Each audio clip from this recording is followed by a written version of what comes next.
Salut à tous, c'est Pang de la chaîne, bienvenue sur cette vidéo qui aujourd'hui va parler à nouveau d'un sujet qui pour moi est important, la solitude, et en l'occurrence c'est un article de CNBC qu'ils ont nommé Les enfants se sentent de plus en plus seuls, déclare un pédopsychiatre.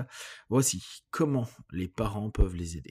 Donc, en 2023, dans un avis intitulé Notre épidémie de solitude et d'isolement, l'ancien chirurgien général Murty écrivait que la déconnexion sociale était bien plus courante que je ne l'avais imaginé.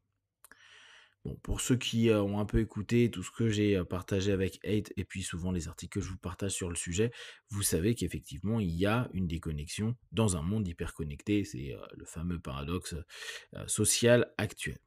Et le problème persiste, selon les données de 2025 du Pew Research Center, 24% des 18-29 ans se sentent seuls.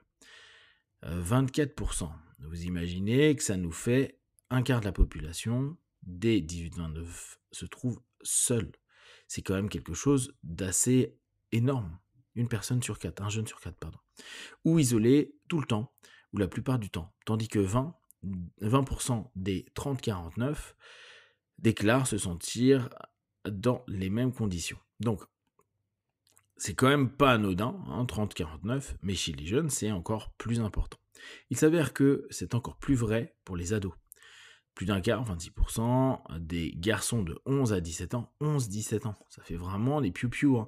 Et c'est là où, en général, alors à d'autres époques, parce que bien sûr le monde a évolué, 11 ans, 17 ans, on pouvait sortir, envoyer les copains, etc. etc. On était chez un copain ou on était devant une maison ou un stade de foot ou un appart, hein, mais on pouvait voir du monde, il y avait de la sociabilisation. 11 à 17 ans, aux États-Unis, déclarent se sentir seuls, selon un récent rapport de l'association Common Sense Media. Les enfants se sentent de plus en plus seuls, explique le docteur Vélez, psychiatre pour enfants et adolescents au centre médical de l'Université de Columbia. Et c'est un constat que nous connaissons depuis longtemps. Bon, là, il n'y a rien de neuf, hein. On sait très bien que les enfants se sentent seuls. C'est vraiment hyper contre-intuitif dans un monde où pourtant on a l'impression qu'ils passent leur temps à réseauter avec les autres. Voici pourquoi et ce que les parents peuvent faire à ce sujet. Les enfants ne sortent plus autant. Quant à ce qui contribue à l'isolement et à la solitude croissante parmi les adolescents, il y a une constellation de choses, explique Rob, directeur de recherche chez Common Sense Media. D'une part, on observe un éloignement des activités culturelles. Environ un Américain sur quatre déclarait avoir pris tout seul le repas la veille. Cela représente une augmentation de 53% depuis 2003. Partage des repas, dit-il, est le type d'activité qui permet non seulement aux jeunes de créer des liens avec leurs amis et leur famille, mais qui crée également des souvenirs positifs. Ça, c'est hyper intéressant. Je me souviens, je pense que pour ceux qui sont de ma génération ou plus anciens, vous l'avez beaucoup entendu, on disait souvent éviter de regarder la télé pendant les dîners le soir. Or souvent, parce que le père et la mère rentraient du boulot, ils voulaient avoir les informations et les infos, ils étaient à 20h. Du coup, c'était souvent l'horaire à laquelle il y avait et le dîner et la prise d'informations avant d'aller regarder un film ou d'aller se reposer pour ceux qui étaient vraiment trop crevés. Du coup, le rapport social, l'échange, il pouvait être rare. Et il y a beaucoup de familles qui se disaient non, nous, jamais on allume la télé ou la radio parce que le soir, on veut passer du temps ensemble. Même s'il se passait pas grand-chose pendant le repas, même si c'était pas des plus intéressants, il y avait au moins cet échange-là. Et se dire qu'aujourd'hui, une grosse partie des personnes vont se retrouver à ne pas manger ensemble. Et alors imaginez, hein, il faudrait que je regarde les stats, comment elles ont été faites, mais il est possible, combien de personnes le midi mangent tout seul, que ce soit au lycée, à la fac après, que ce soit dans nos boulots, etc. Oui, parce que je suis bien, je vais pouvoir appeler Jean Didier et un autre pote, mais en fait, tu te retrouves quand même seul et c'est pas le rapport au téléphone qui va faire quoi que ce soit. Les activités de groupe comme le sport sont souvent citées par les garçons comme un moyen d'atténuer leur solitude, mais les enfants ne sortent plus aussi souvent qu'avant. Ouais, donc bon, là aujourd'hui on le sait, bien que on peut s'apercevoir qu'il y a certains sports, notamment l'évolution de tout ce qui a été salle de muscu, où la sociabilisation, elle n'est pas du tout demandée par énormément de personnes, et du coup, beaucoup de personnes se retrouvent aussi seules à faire simplement leurs activités. Ce qui va à beaucoup de monde, hein, il y a pas de problème. Mais il se peut que c'est ouais, moi ça me dérange pas d'être seul, ça me dérange pas, ça me dérange pas. En fait, le cumul de plein de sections de sa vie où il y a pas d'interaction, c'est plus dans cette notion-là où je parle de solitude, et on peut avoir vraiment un malaise ou un mal-être. Bon, la notion de sortie des enfants, on le sait bien, hein, les parents ont de plus en plus peur parce qu'on estime que la société est de plus en plus dangereuse, complexe, blabla. Et du coup, les enfants sortent moins qu'à une certaine époque. Il y a beaucoup moins euh, ouais, de lâcher par rapport à ça. Un tiers des enfants, soit 34%, ne jouent pas dehors les jours d'école et 20% ne jouent pas dehors le week-end. Ah ouais, quand même, ça fait beaucoup, hein. Selon une étude récente publiée par Wellbeing Space.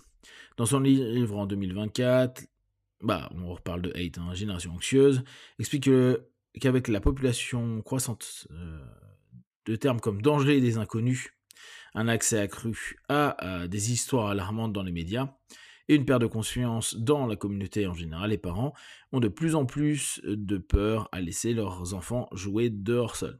On en avait parlé en lisant son bouquin. Ce qui est intéressant, là, qui, moi, me fait tilter, c'est la perte de confiance dans la communauté.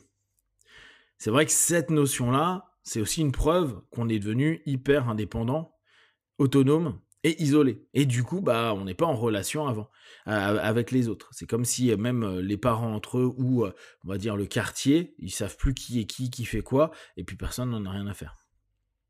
Ce que les jeunes voient en ligne contribue probablement aussi à leur solitude. Là, on revient sur, bien sûr, les réseaux. Entre le temps passé sur les réseaux et celui consacré aux jeux vidéo, une majorité des garçons, 73%, sont régulièrement exposés à des contenus liés à de la masculinité. Ok.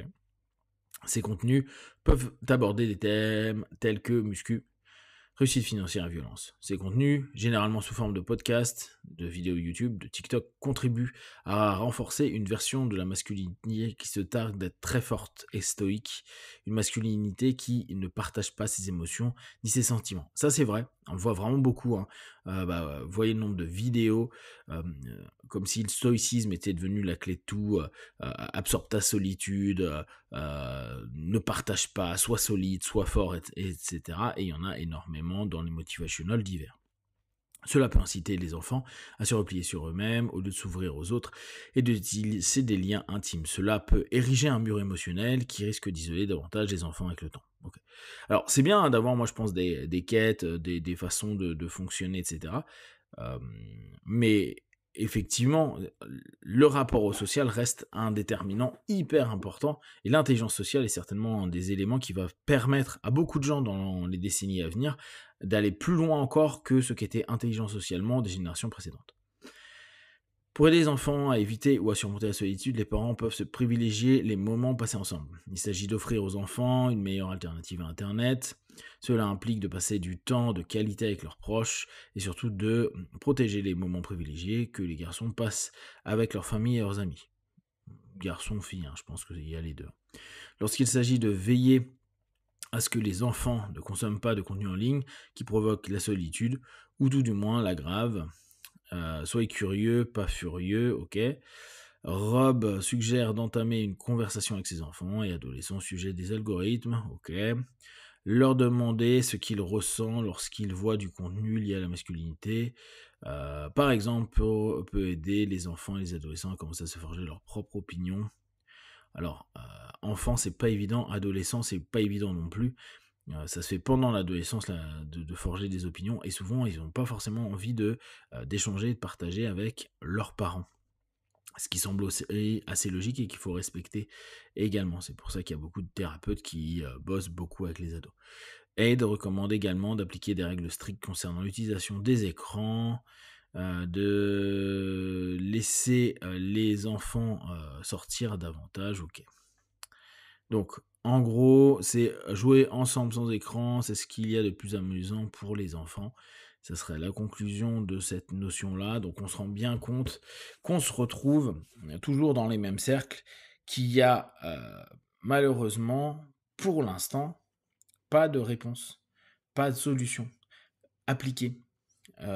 Et on a plein d'idées, hein, mais on voit bien que de sondage en sondage, d'année en année, c'est de pire en pire. Donc, ce qui est proposé est soit pas appliqué, soit c'est pas du tout la solution. Et qu'il faudrait encore réfléchir en dehors de la boîte.